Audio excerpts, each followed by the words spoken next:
Written by Murphy here. I'm doing a book review for 7 Dirty Words, The Life and Crimes of George Carlin by James Sullivan. It was published in 2010. And I felt inspired to read this because George Carlin is a huge influence on America, and particularly he was a guy who messed with words. I've been wanting more funny. In my life. It seems a little bit dreary, so it's time to get some of the funny. This was repeating the funny that George created. George Carlin worked hard to come up with humorous slants, humorous perspective. What is it we're really doing with our words? What are we doing with the stories we tell ourselves? George was great at poking fun at this. So, in particular, they say The Life and Crimes. This is about a lot of his life and what he did to be funny, but in particular, he took on the establishment. Carlin, original hippie dude. He had the long hair. He had the bare feet and sandals. He was doing the hippie thing in the 70s and the 80s and kind of, as long as he possibly could, he was taking the mentality of the counterculture. And he was poking at hypocrisy. He was poking at pretension. And he was a champion. He went to court for free speech. There is a lot of information about that battle.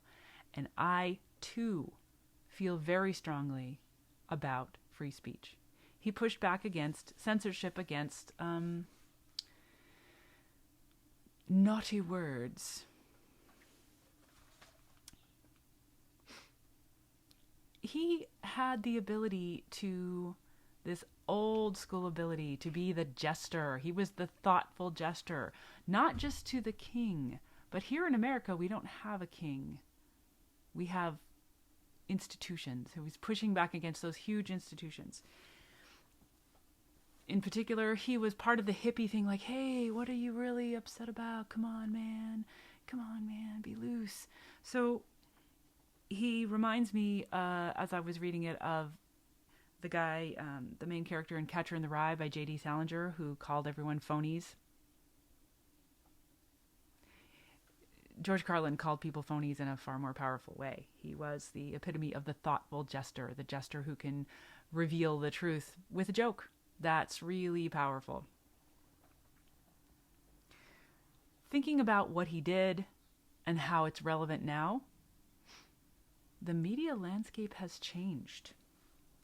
George Carlin was doing his thing. It talks about how he helped launch. It was really interesting because it tracks how, when he started, he was on the radio.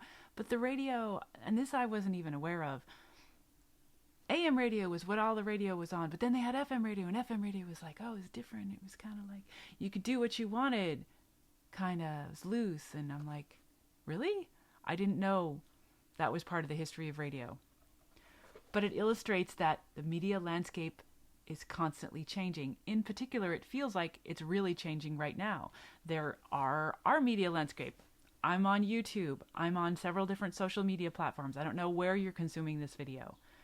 But that's to say, the media landscape is changing, and we are well aware that it is changing. We know that in 2 weeks, a new one might pop up, and everyone will go see it there, and it will have different rules there. So who has the power now? If George Carlin were alive, where would he be poking? What would he think of what's happening? What ideas are under attack? Is it hypocrisy? I think George Carlin might see some things to mock. And I wonder what method he could do. What would someone in that same role do now? Where would we fight back against any assaults on censorship and free speech? This book was really inspiring to me, really interesting to hear about the history that he went through and the albums that he did, the work that he did. I'm like, you know what? I can make a joke. Oh, this, I could come up with a super clever. I could be so clever. I could come up and think about it and come up with a really good joke. I didn't do the work to have the platform that George Carlin did. He made sacrifices to be this court jester.